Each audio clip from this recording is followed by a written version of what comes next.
تکبیر، نعرہ رسالت، نعرہ غوثی، نعرہ حیدر، علماء سنت انشاءاللہ جاری رہے گا.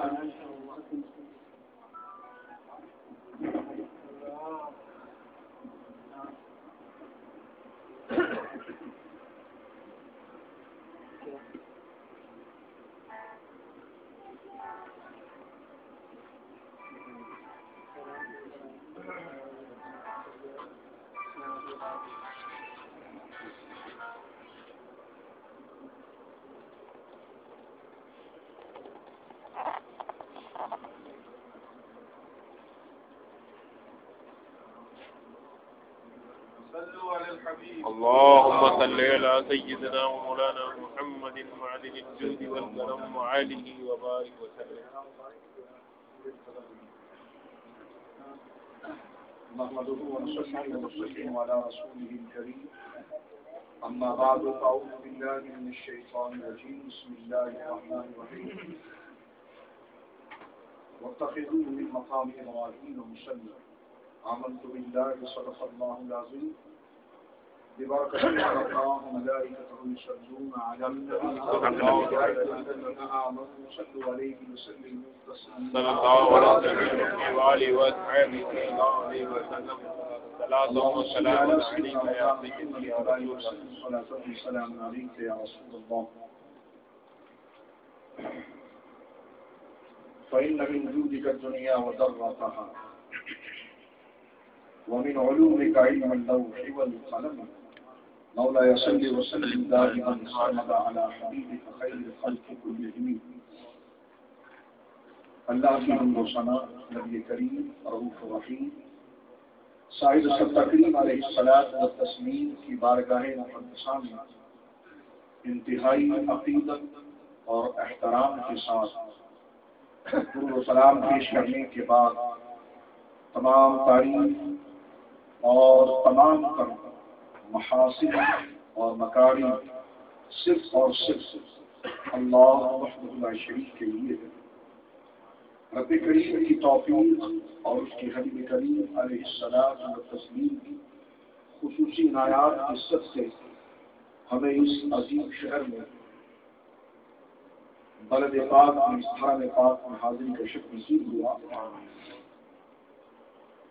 مولا تیری بارگاہ میں دعا ہے کہ جن اچھوں نے یہاں پر عبادتیں کی اور جن اچھوں کے ناموں کے ساتھ ساتھ اس شہر کو زینت نصیب ہوئی، بلندی نصیب ہوئی، مولا ان عظیم ہستیوں کی برکت سے ان کے وسیلے سے ہماری جملہ عبادات، ہمارے طواف، ہماری تسبیحات، ہماری تحلیلات اور ہمارے جملہ اذکار کو اپنی بارگاہ میں شکر مقبول عطا فرما. ہمیشہ سے ہمارا طریقہ حج کی تربیت کا یوں ہوتا ہے کہ حج سے پہلے جو چند معلوماتی گفتگو ہوتی ہیں اس کو ہم تسلسل کے ساتھ لیتے ہیں اور اس کے بعد حج کے شرعی مسائل سے پہلے حج کی روح کیا ہے، حج کی حقیقت کیا ہے، حج کا مقصد کیا ہے، حج کیوں کیا جاتا ہے، اس کا فلسفہ کیا ہے، اس میں مساوات، اخوت، درگزری اور رب کی رحمت کی اور رب کی جانب سے غفران اور مغفرت کا کیا ملکہ سنایا جاتا ہے. اس کو تسلسل کے ساتھ آہستہ آہستہ مختلف نشستوں کے اندر یہ تدریج پیش کیا جاتا ہے تاکہ بات غلط ملت نہ ہو جائے اور ایک ترتیب وار ہم حج کی وادی عرفات میں پہنچنے سے پہلے حج کو ہر زاویے سے سمجھ سکیں. حج محض احرام پہن کر عرفات میں جانے ہی کا نام نہیں بلکہ کسی اور شے کا نام نہیں ہے.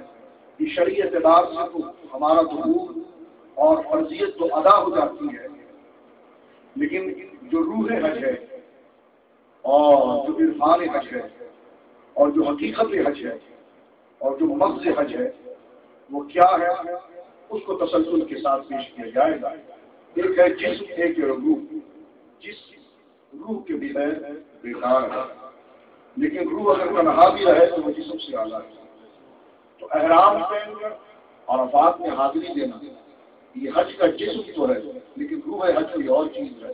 وہ انشاءاللہ تسلسل کے ساتھ ان نشستوں میں جو قرآن و سنت میں سے اس کی افادیت بیان کی گئی ہے انشاءاللہ مختلف نشستوں میں آپ دیکھیں گے اعلانات کے ذریعے اور اشتہارات کے ذریعے وہ آپ کی خدمت میں پیش کیا جاتا رہے.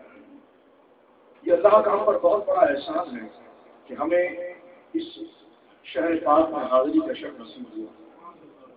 یہ وہ عظیم شہر ہے کہ جس کو اللہ رب العزت نے اپنے وحی کے نزول کا مسکن بنایا. یہ وہ عظیم شہر ہے کہ جس کے اندر اللہ رب العزت کی جانب سے اس کا نہ ختم ہونے والا پسندیدہ دین اسلام کا وجود اور اس کے چراغ کو اسی شہر کے اندر روشن کیا گیا. اور تمام آسمانی اور تمام زمینی دینوں اور ادیان کو اور مذہبوں کو رب کریم نے مخاطب کر کے فرمایا کہ تمہاری ساری کوششیں کسی مذہب کی پیروی کرنا، کسی منشور کے تحت چلنا، کسی قانون کے تحت چلنا یہ اجر کا تقاضا کرتا ہے، کسی نعمت کا تقاضا کرتا ہے، کسی ثمرے کا تقاضا کرتا ہے. آپ کسی قانون کی پاسداری کرتے ہوئے زندگی گزاریں تو آپ کسی پھل کے متقاضی ہیں، آپ کسی انعام کو چاہتے ہیں، اسی لیے تو آپ اس کو بجا لا رہے ہیں. تو جتنے لوگ دنیا کے اندر کسی دین کسی مذہب کے پابند ہیں اپنی زندگی کو شکر بے مہار میں آزاد اونٹ کی طرح نہیں چھوڑتے، کسی مذہب کے ساتھ پابند کرنے کی کوشش کرتے ہیں تو یقیناً کسی مذہب کی باتوں کو اپنے اوپر مسلط کر لینا اور اس کی غلامی کا پٹا اپنے گلے میں ڈال لینا یہ دراصل انسان کسی مطلب کا متقاضی ہوتا ہے، اس کے بعد کسی انعام کو چاہتا ہے. رب کریم نے فرمایا تمام مذاہب جو اپنی زندگی کو کسی قانون کے تحت ڈھالنا چاہتے ہیں ان کا مقصد صرف یہی ہے کہ اللہ ان سے راضی ہو جائے، خدا انہیں مل جائے، اپنی زندگی کی اصل پیاس انہیں مل جائے. کافر کو بھی اگر دیکھیں، ہندو کو بھی دیکھیں، وہ بھی ایک مذہب کو کسی نہ کسی طریقے سے مانتا ہے. اب ہم اس بحث میں نہیں جاتے کہ اس مذہب کا خد و خال کیا ہے، اس مذہب کی بناوٹ کیا ہے، اس میں خرابیاں کیا ہیں، لیکن صرف اس لیے کہ اللہ نے جب انسان کو پیدا کیا تو آپ دیکھتے ہیں کہ انسان کا نام ہی انسان رکھا گیا. حضرت آدم کی اولاد کو انسان کہا گیا. انسان کو اگر ہم اس کے اصل ماہر اور مشتقات کی طرف جاتے ہیں تو ہمیں یہ مادہ اصلی اس کا 3 ملتا ہے، الف نون سین، جس کو کہا جاتا ہے انس. اور انس کہتے ہیں محبت کو، انس کہتے ہیں محبت. تو اولاد آدم کا نام رب نے رکھا ہے انسان، اور انسان بنا ہے انس. انس کا معنی ہے محبت، یعنی اس کے اندر ایک محبت ڈالی گئی ہے اور وہ محبت اسے بے چین کرتی ہے، اسے راتوں کو جگاتی ہے، اس کی زندگی میں انقلاب پیدا کرتی ہے. وہ محبت جس کی محبت ہے وہ اس کی قدموں میں پہنچنے کی، اس کی راہ میں مچلنے کی، اس کی رضا لینے کے لیے تڑپتی ہے. اب بندہ اس محبت کی پیاس کو بجانے کے لیے کبھی ادھر بھاگتا ہے کبھی ادھر بھاگتا ہے. یہ تو مسلمانوں پر خاص اللہ کی ہدایت رہی کہ اسے اس محبت کی صحیح سمجھ بتانے کے لیے اللہ نے اسی شہر پاک میں پیارے نبی کو پیدا کروایا. اب آپ نے ہندوؤں کو دیکھیں، سکھوں کو دیکھیں، کسی اور مذاہب کو دیکھیں، وہ اگر سورج کی عبادت کرتے ہیں ان سے کہا جاتا ہے کیوں کرتے ہو؟ اور کہا کہ ہمارے اندر جو بے چینی ہے ہم اس کی تسلی کے لیے یہاں پر آتے ہیں، اس لیے کہ ہمارے اندر خالق کی محبت ہے. اللہ نے انسان کے اندر اپنی محبت کو رکھ دیا ہے. اب وہ انسان چاہے جہلیہ ہو، کسی مذہب کا ماننے والا نہ ہو یا کسی بھی مذہب کا ماننے والا ہو، اسے زندگی میں بلکہ دن میں بار بار اس محبت کی پیاس بڑھتی ہے اس کے اندر، اور وہ کسی نہ کسی پناہ کو پکڑنے کے لیے اس کا دل جھکتا ہے، کسی کے حضور اس کا دل نرم ہوتا ہے. اور وہی خالق کی ذات ہے کہ جس کے پیچھے دل لگ رہا ہے. اب الگ بات ہے کہ کسی کو صحیح پتہ ملا تو وہ رب کے قریب ہو گیا، کسی کو غلط پتہ ملا تو کبھی سورجوں کے پیچھے بھاگتا رہا، کبھی گائے بچڑے کے پیچھے بھاگتا رہا، کبھی پہاڑوں کے پیچھے بھاگتا رہا. تو جس کے ذریعے ہمیں صحیح ہدایت مل گئی وہ نبی مکرم صلی اللہ علیہ وسلم وہ رہبر اعظم کسی شہر میں پیدا ہوا. میں اس پر آپ کے سامنے امام